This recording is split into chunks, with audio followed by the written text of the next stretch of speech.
Hello everyone, how's it going? Welcome to Lecture 9, Materials. Probably one of the most common feedback an artist would get is give your materials more definition, or I think the quality of material can be improved. So, what are materials? Today, let's take a look. So, first of all, we have to understand that there are almost infinite amount of materials. We have wood, clay, metal, glass, leather, mud, this list can keep going and going. And even for, say, rock material, there are so many different types of rock. Here we have this like sandy rock. This one is more hard, kind of like a rock on the mountain cliff. Here we have some kind of chipped rock in the desert or a dry place. Here we have volcanic rock. How do we memorize all those materials? Like they have so many different colors, shapes. It is pretty much impossible for us to memorize individual materials like this, right? And that is why we need to kind of look for some common traits so that we can easily identify the material we're working on and push those qualities. So local color is pretty simple, right? Local color is basically the color of the object under like a default neutral lighting. And when we say local value, it kind of refers to the local color of the object plus the lighting. If we have like an orange object under a yellow light, the orange will be more saturated, right? We kind of talked about that in the color lecture. So local value will be color plus lighting. And specularity describes how reflective a material is. A metal would be reflecting a lot more light than a clay material. And depth and variation describes those patterns or, surface details on each material. You can see every single one of them has a different type of surface pattern. And that's the kind of stuff we want to think about and apply to our work and make our material feel more believable and higher quality. And we also have subsurface scattering, and this only happens to materials that are translucent. For example, glass, human skin, or candle. Whenever you have a material that's either translucent or half translucent, we're going to get some subsurface scattering. And that can also be a great tool for us to use to improve our materials. Local color, like I said, is just basically the color of the object that we see under a neutral white light. And the concept of local value is also pretty straightforward. It is local color plus whatever lighting scenario it's in, right? If you look at those grapes, the local color is some kind of green. And because we have a yellow light that shines on them, we get some very nice neon greens. And also on the other side of the grape, because the light actually went through the grape and start to bounce within the grape for thousands of times, we get this color dodge effect. And that is what subsurface scattering is. We're going to talk about that more in a little bit. In this case, we have some strawberries. You see, their local colors would be red or pink. But because we are putting those strawberries in this greenhouse with a pinkish lighting or purplish lighting, everything start to have this very soft, dreamy color. It's almost like they're in an overcast day where the skybox is pink, right? You can see those pink in the shadows, in the lights, and you do not really see some, really strong highlights and core shadows because, it's overcast. So specularity is, again, like I mentioned, about the reflection level of different materials. An easy way to remember is to use the industry term, the RMA. R refers to roughness, M is middleness, and A is albedo, the local color. So what's the difference between roughness and middleness? An easy way to understand is roughness will determine how smooth a surface is. The smoother the surface is, the sharper of a highlight it will reflect. Think about some kind of glass or, you know, shiny armor, like you're gonna see a very, very sharp highlight on them, right? And that is because they have very, very high roughness value. Metalness describes how much surroundings could be displayed on the material as reflections. If you think about a fancy car, its surface works pretty much like a mirror, right? You can see your own reflection on the surface of the car, and that is because the surface has a very, very high middleness value. And, in PBR workflow, by combining those three different qualities, we can get a PBR material.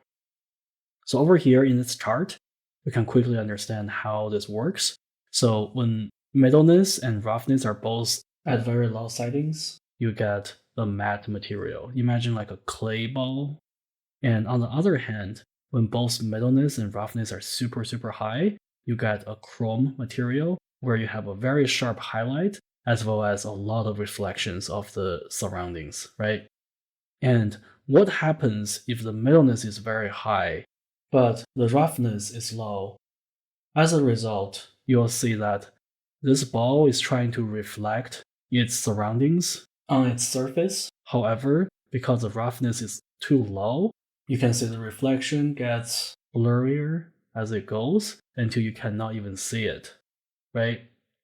And on the other hand, if the roughness is very high, but the middleness is super low, you're gonna get a sharp highlight. However, you do not get any of the reflections, right? So that's how we should think about the difference between middleness and roughness. Like over here, like this ball is a chrome material. The middleness and the roughness would be both at very high values. And this ball is some kind of metal. You can see the roughness is very high because we're getting some pretty nice sharp highlights, right? And the middleness is also kind of high because we can see some kind of environment that's being reflected within it. And in this case, we have a ball with, I don't know, somewhere over here, like an okay level of roughness, maybe 0.5, and the middleness is also around 0.5. And because of that, we can see a little bit of highlights, not very sharp, and some of the environment stuff being reflected, but also pretty blurry looking, right? So if we study this guy's armor, you can see there are so many materials that are doing their own things, right? Those armor pieces, the armor plates on the shoulder, they are reflecting the skybox, they're creating some kind of very sharp highlights. As for the actual tunic, you can see because it's made of some kind of cloth material, it does not have any highlights, right? And the leather part has a little bit of highlight, but it's not really reflecting any of the surroundings. And those buttons, they are also trying to reflect the surroundings and also creating a pretty sharp highlight like this. So when we are working on a painting, we want to try to differentiate all those different materials in our image so that the material quality can appear to be pretty high. When people say there's not enough material definition, it usually refers to that you put a similar amount of, specularity or roughness and middleness to your metal, leather, and cloth material. As a result, when you do that, those three materials will not be as readable and the material quality would be lower. All right. So here we can have some more examples. You can see different materials would be reacting to light differently. And by the way, that is a key word. Whenever we want to think about how to render a certain material, we just need to think about how that material will be reacting to the lighting. Would it be reflecting a lot of light? Would it be creating some kind of, image of its surroundings? Or would it just be ignoring the light because it's too rough? And like I said, if we have a fancy car like this, it's almost like a mirror, right? We can see a lot of reflections of its surroundings all being projected on the surface of the car. And that's the kind of look we want to get. And of course, in painting, we don't go that far very often. Usually things are a lot more controlled. And here we have a Wei Wang piece where you can see there are a lot of materials here, and every single one of them is being rendered according to their different roughness levels as well as specularity levels. You can see we have this very smooth fur that is kind of creating some kind of highlights, and this more rough fur on the bear's body that doesn't really reflect any light. And this fur too does not really reflect much light, right? And also we can see how we have some pretty dull metal materials. Those metal pieces are creating some highlights, but overall they do not reflect a lot of things because those are metal made by works or the augers. So, they're not very polished. And also you can see the skin is reflecting some lights, and also in certain parts they're almost a little translucent as well. Like over here you can see how the light is kind of shining through and creating a little bit of orange underneath. A lot of cool stuff to look at. Let's keep going and talk about depths and variation. So a quick reminder is we want to use Pinterest as our best friend, because whenever we're rendering materials, it is all about creating those individual, unique patterns and, different color combinations for each material. And it is almost impossible for us to imagine this kind of stuff, And once you open Pinterest and just type in things like rusty metal or tree bark, you're going to get hundreds of references. And it is the best way to kind of quickly help us wrap our head around the subject. And then we can start to pull things we like from those and compose our own image. Okay? But remember, we don't want to just copy it, right? We want to kind of do what we learned from lecture 1. We want to break those into essence and recompose them to make them work for our particular purpose. All right? So over here, we want to talk about a couple of different types of deterioration. Nature will be doing different effects on different materials. For example, metal will get rusty. You can see how the painting goes from a shiny metal all the way to some kind of blue or greenish color. You can see those chains are very clean and shiny, and how the rust will start to collect on top. So whenever we're working on metal material, this kind of like rusty bits is a great tool for us to add more definition to it and making the metal material feel more like metal. Like study how it works, right? Like how pieces of it is like slowly scattering on the surface, and usually, they will happen more in the crevasses more than the outer edges, stuff like that. And there are also certain techniques where people would use chemical stuff to force the metal to be rusty and create interesting visual art like that. And for wood, obviously they will be rotten if you expose them to like water or wet environment for too long. And the way this works is very different from metal getting rusty. As you can see how like pieces of the wood would be kind of almost like eaten away and showing what's inside, which is a very interesting look. Remember to always look for a reference whenever we're working on wood material. By introducing a little bit of rot, we can make the material feel very believable. And for rock, they're gonna be chipping and crumbling, so think about how rock will be sort of fall into pieces and creating different formations. Those are definitely things we want to be looking at if we ever have to do either a rock material or some kind of, rock asset or rock tileable textures. Overgrowth is another phenomenon that can be very helpful for texture painting. If you're working on like this forest environment or jungle environment, think about, where to add those moss and give your asset a more believable look. Like I mentioned before, those are great tools for us to use as graphic design elements to enhance our composition, making it look more interesting. We don't just want to, for the sake of adding moss, adding a bunch of grains to, all our rocks. We want to think about where are we adding those and why are we adding those. And most importantly, what kind of shapes are we creating with those moss? Okay, let's talk about subsurface scattering. First of all, we need to review the mechanic behind this phenomenon. Say we have this gemstone, I guess, like when it's in shadow, you don't really get any bright color, right? And when the ray of light hits this part, something happens. Because the gemstone is half translucent, the light will be able to go in and starts to bounce around in the interior.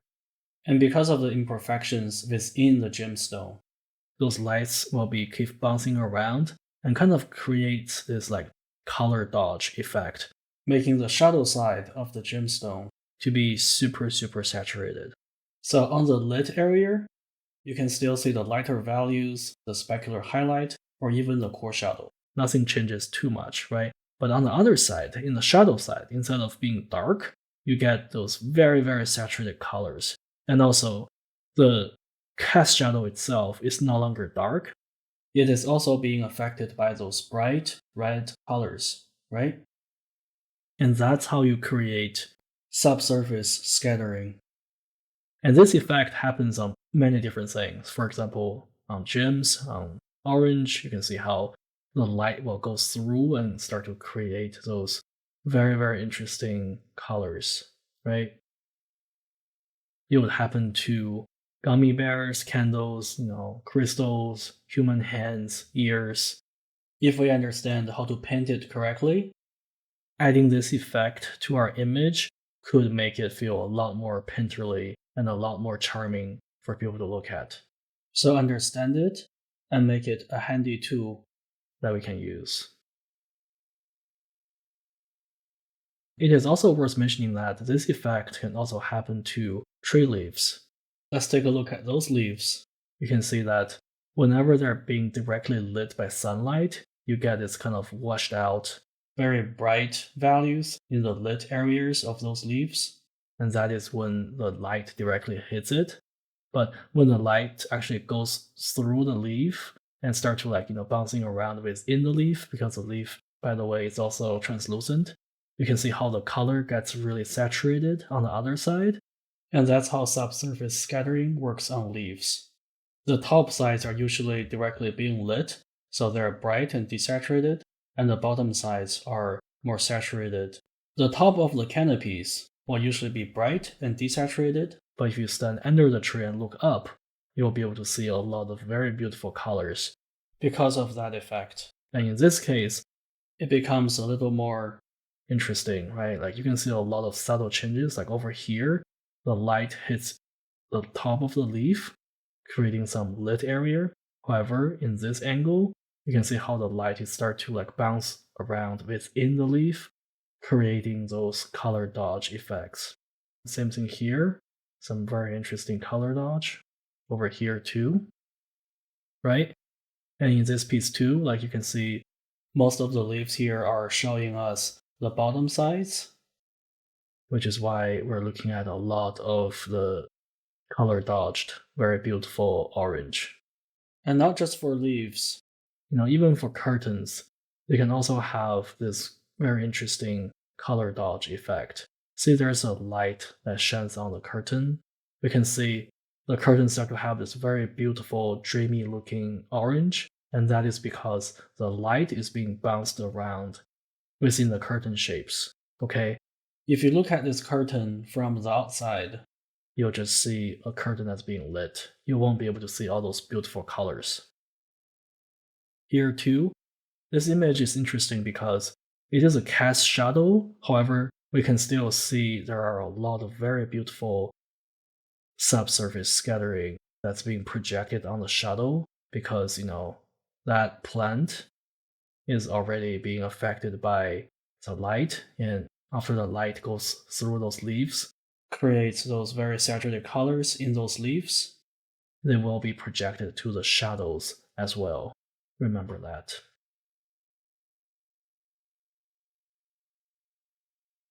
And we also have transparency, which, to be honest, is not something we as texture painters will be dealing with too much, because usually if we really have to use some transparent material, we can just set it up as a shader, right?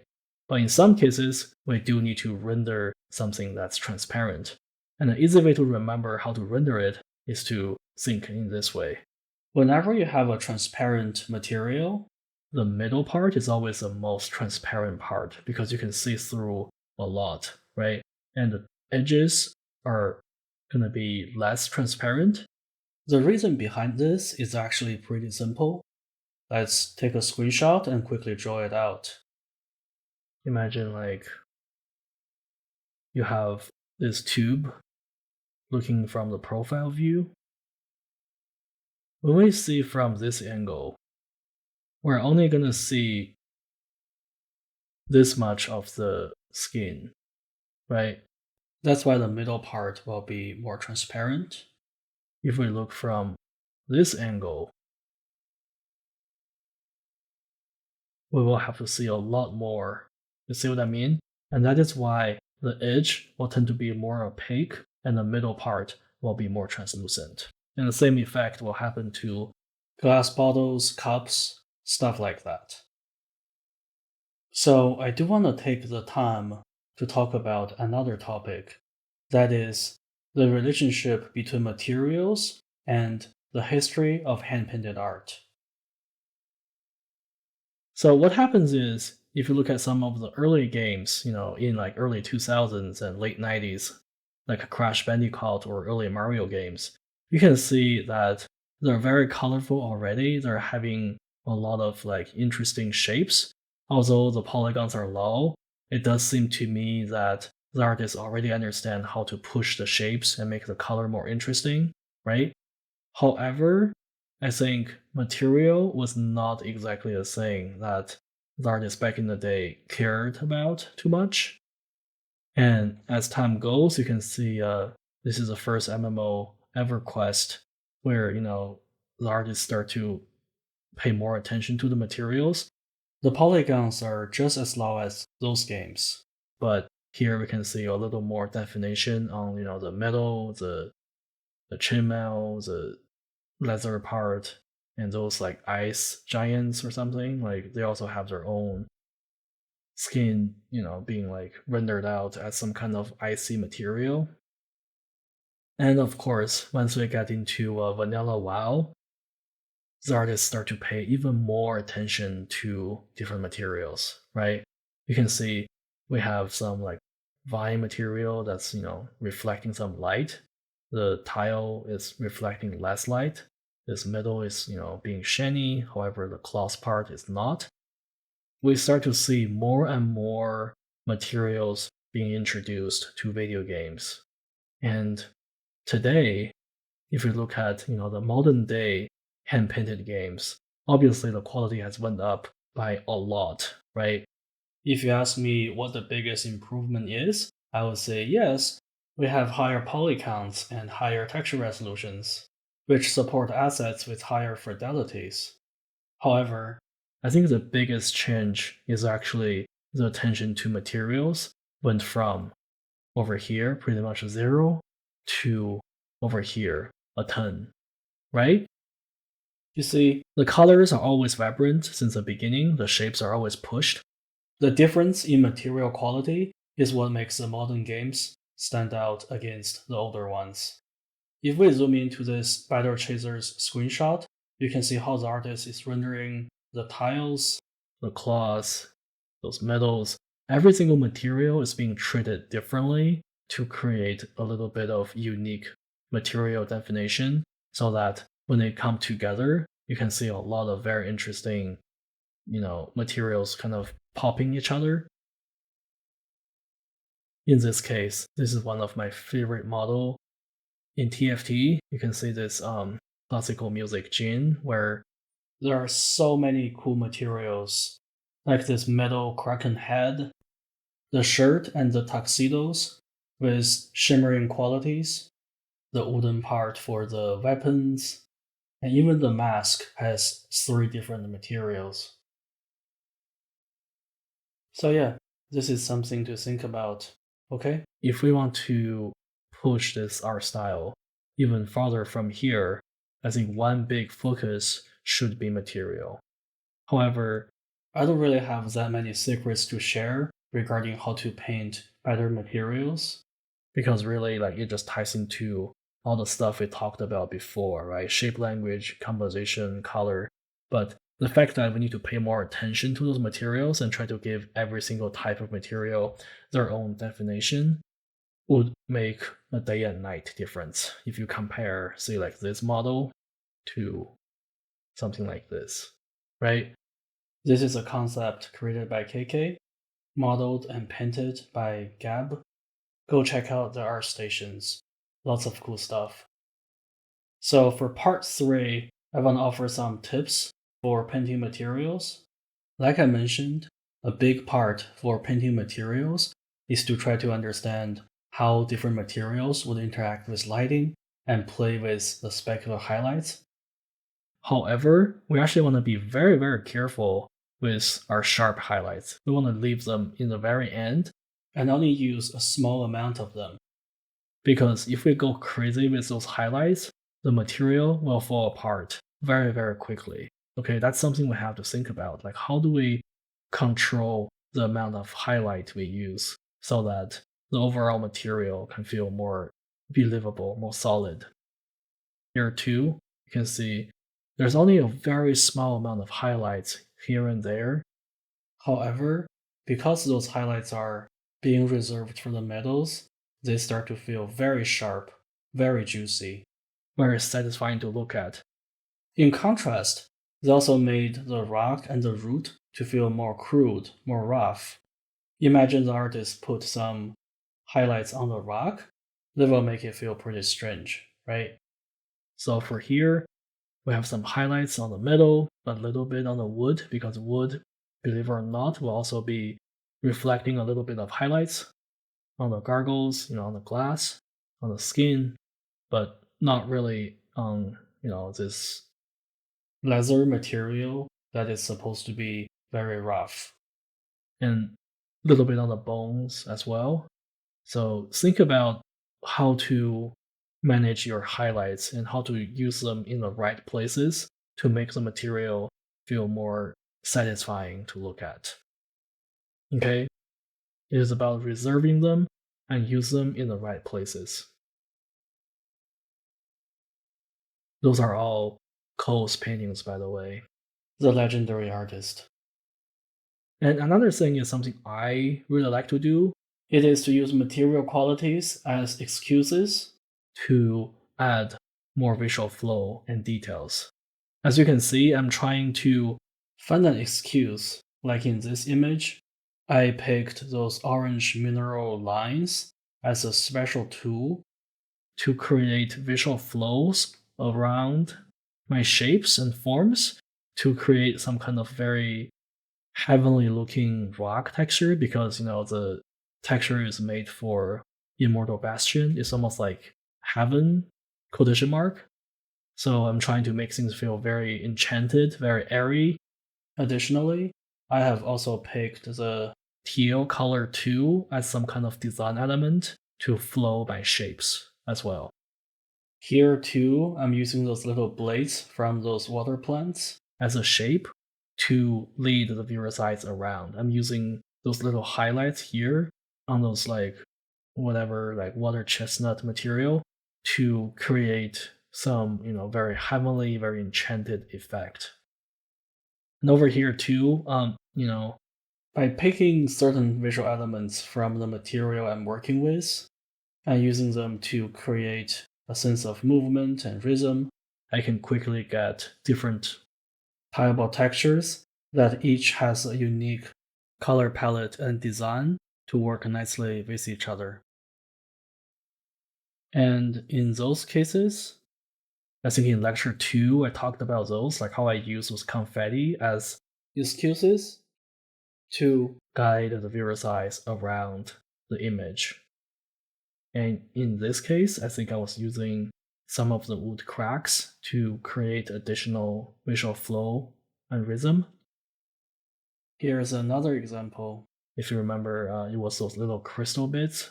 I've been using those to get a more interesting visual flow.